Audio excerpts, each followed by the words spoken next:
Exam देने जा रहे हो ना और ये सोच रहे हो कि आपको कोई भी एक साथ सारे प्रश्न बता दे तो कितना अच्छा होगा। इस वीडियो के बाद आपको बिल्कुल भी भटकना नहीं पड़ेगा और आपको सामाजिक विज्ञान के सारे प्रश्न एक साथ मिल जाएंगे। लेकिन सर यहाँ तो आप करने जा रहे हैं अर्थशास्त्र के प्रश्न, तो भूगोल, इतिहास और नागरिक शास्त्र वो आपको नीचे डिस्क्रिप्शन बॉक्स में सभी की लिंक अलग अलग मिल जाएगी, वहां से आप कंप्लीट कर लीजिएगा। तो चलिए फाइनली स्टार्ट करते हैं और समझते हैं अर्थशास्त्र के प्रश्नों को। मेरे प्यारे बच्चों, जो हमारा पहला चैप्टर है जिसका नाम क्या है, जिसका नाम है मेरे प्यारे बच्चों विकास।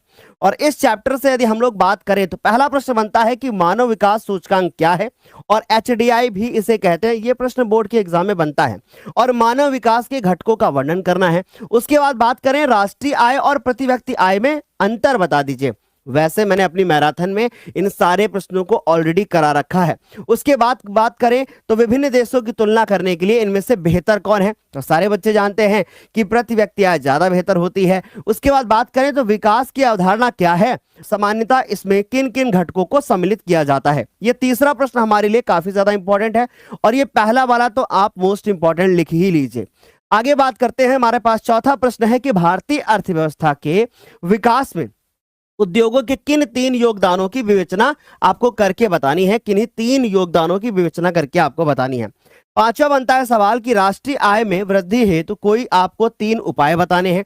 तो ये 5 सवाल हमारे पास बनते हैं पहले चैप्टर से। दूसरे चैप्टर जिसका नाम है बच्चों हमारे पास भारतीय अर्थव्यवस्था के क्षेत्रक, यहां से बोर्ड के एग्जाम में आपका लॉन्ग क्वेश्चन बनता है, ध्यान रखिएगा। अब कौन सा बनेगा मैं बताता हूं। पहला ही सवाल हमारे पास लॉन्ग क्वेश्चन में देखने को मिल सकता है। क्या लिखा हुआ है कि भैया अर्थव्यवस्था के क्षेत्रक से क्या तात्पर्य है, और द्वितीयक क्षेत्रक की आपको विशेषताएं बतानी है। 3 प्रकार के क्षेत्रक आपको बताए गए हैं, प्राथमिक क्षेत्रक, द्वितीयक क्षेत्रक और तृतीयक क्षेत्रक। प्राथमिक क्षेत्रक को हम लोग कृषि क्षेत्रक के नाम से जानते हैं, द्वितीयक को हम लोग औद्योगिक के नाम से जानते हैं और तृतीयक को हम लोग जानते हैं किसके नाम से, सेवा क्षेत्रक के नाम से।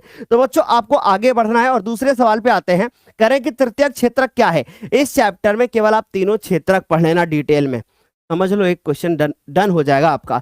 और कह रहे हैं इसकी विशेषताओं की समीक्षा कर दीजिए। फिर कह रहे हैं कि असंगठित, ये वाला सवाल इस चैप्टर का सबसे ज्यादा इंपॉर्टेंट है कि असंगठित क्षेत्रकों के जो श्रमिक होते हैं उनको निम्नलिखित मुद्दों पर संरक्षण की आवश्यकता होती है। अब ये सवाल 2024 के पेपर में बन चुका है कि मजदूरी, सुरक्षा और स्वास्थ्य, इसको आपको समझाना है। अपने शब्दों में आप इसको समझा सकते हैं जब आप असंगठित क्षेत्रक को डिटेल में पढ़ लेंगे। उसके बाद बात करें तो बच्चों संगठित और असंगठित क्षेत्रक में क्या अंतर होता है।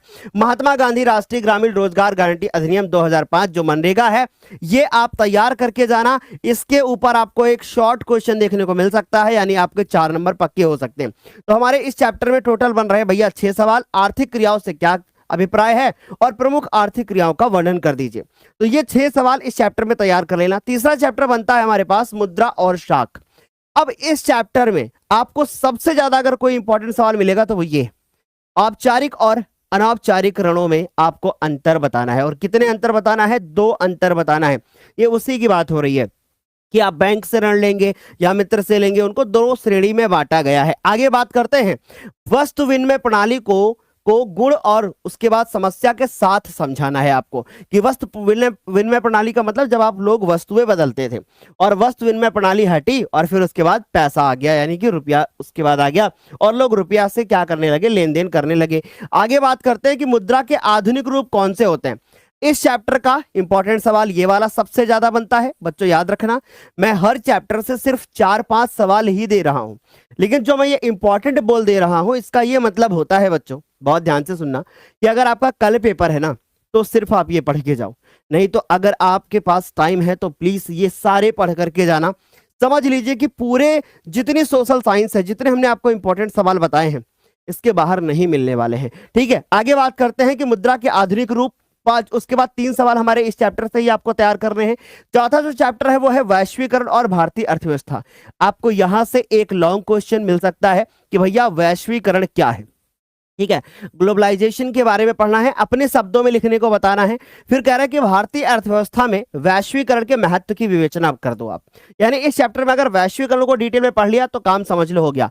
अब एक सवाल जो कि आपके बोर्ड के एग्जाम में लॉन्ग देखने को मिल सकता है कि बहुराष्ट्रीय कंपनियां, जो बहुराष्ट्रीय कंपनियां होती हैं, विभिन्न देशों की उत्पादन प्रक्रिया को एक दूसरे से क्यों जोड़ती हैं? क्योंकि आपको बहुत अच्छे से पता है कि जो बहुराष्ट्रीय कंपनियां होती हैं, जिनको हम लोग मल्टीनेशनल कंपनी बोलते हैं, वो एक देश से दूसरे देश में अपने व्यापार को फैलाती हैं, और इसलिए फैलाती हैं ताकि उनको मुनाफा अच्छे से हो जाए और उनको लागत जो है उनकी वो कम लगे। ठीक, आगे बात करते हैं कि वैश्वीकरण के प्रभावों का वर्णन कर दीजिए। अब इसमें ये वाला सवाल इंपॉर्टेंट है, एक बार वैश्वीकरण पढ़ लिया तो आपका ये वाला सवाल भी तैयार हो जाएगा। तो ये हमारे पास टोटल 4 सवाल, और 5वां सवाल बनता है कि विदेश व्यापार से क्या आपका आशय है। तो ये विदेशी व्यापार आपको पढ़ना है, ये आपका लॉन्ग ना बन करके आपका शॉर्ट क्वेश्चन जो है वो बन सकता है। ठीक है, तो ये बात अच्छे से तैयार रखिएगा। तो उसके बाद आते हैं छठा सवाल कि प्रौद्योगिकी ने किस प्रकार वैश्वीकरण की प्रक्रिया को बढ़ाया है और किन्हीं 2 कारणों की व्याख्या कर दीजिए। ये सवाल 2025 के बोर्ड पेपर में आया हुआ है बच्चों। अब बात करते हैं हम लोग 5वें चैप्टर की तरफ, जिसका नाम है उपभोक्ता अधिकार। एक क्वेश्चन शॉर्ट यहां से बन सकता है, इस बात का प्लीज ध्यान रखिएगा। कह रहे हैं कि भारत में उपभोक्ताओं को सुरक्षा की आवश्यकता क्यों पड़ी। आपको यह बताना है, क्योंकि आपको बहुत अच्छे से पता है कि उपभोक्ता सुरक्षा अधिनियम भी आया था।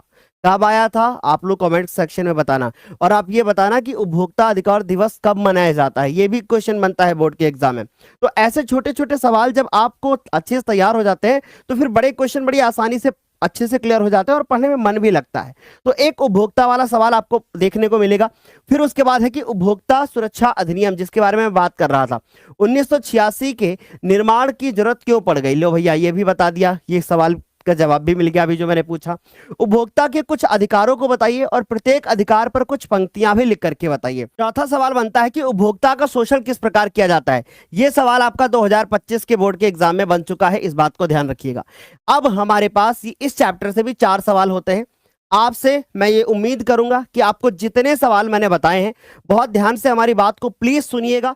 तो ये हमारे चारों सेक्शन हो चुके हैं कंप्लीट, और इन चारों सेक्शन में हमने एक चीज ध्यान से बताई है आपको कि मैंने आपको हिस्ट्री के सारे जितने भी इंपॉर्टेंट लघु और शॉर्ट बनने थे वो बता दिए।